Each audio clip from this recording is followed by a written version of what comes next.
Περνάμε τώρα στο κεφάλαιο της ποίησης, όπου ο φίλος Γιώργος Τζαβάρας θα μας απαγγείλει ερωτική αρχαιολογική ποίηση, κυρίως σαφό και αρχήλοχο. Πολλοί από εσάς θα αναγνωρίσετε τα κομμάτια στην σύγχρονη μελοποίησή τους από Έλληνες συνθέτες. Ο λόγος στον κύριο Τζαβάρα. Σαν άνεμος μου την αξιόρωτα στη σκέψη. Σαν άνεμος που σε βουνό βελανιδιές λιγάει. Ήρθες, καλά που έκανες που τόσο σε ζητούσα. Δρόσισες την ψυχούλα μου που έκαιγε ο πόθος. Και από το γάλα πιο λευκή. Και από το νερό πιο δροσερή.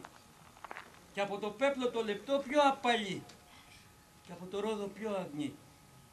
Και από το χρυσάφι πιο ακριβή.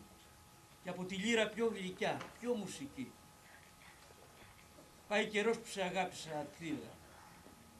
Μα τότε μου μοιάζες μικρό και αθώο κοριτσάκι. Εσύ που μαγεύεις τους θνητούς, παιδί της Αφροδίτης. Από όλα το καλύτερο εσύ είσαι το αστέρι. Και από το γάλα πιο λευκή. Ήρθε και τρύπωσε ο Ερμής στο όνειρό μου μέσα. Και του είπα, αφεντάκο μου, πώς χάθηκε η ζωή μου. Και δεν γελώ, δεν χαίρομαι, μήτε τα πλούτη θέλω. Μα κάποιος πόθος με βαστά, ζητάω να πεθάνω. Τις συγκρές να δω με τους λωτούς τα γέροντα της Σόχ.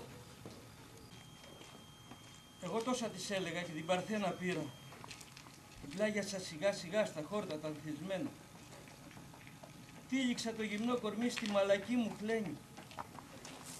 Η αγκαλιά μου σφάλισε τριγύρω στο λαιμό της και έτρεμε από το φόβο της, σαν το μικρό λαφάκι που τρέχει και το κυνηγούν οι κυνηγοί στο δάσος.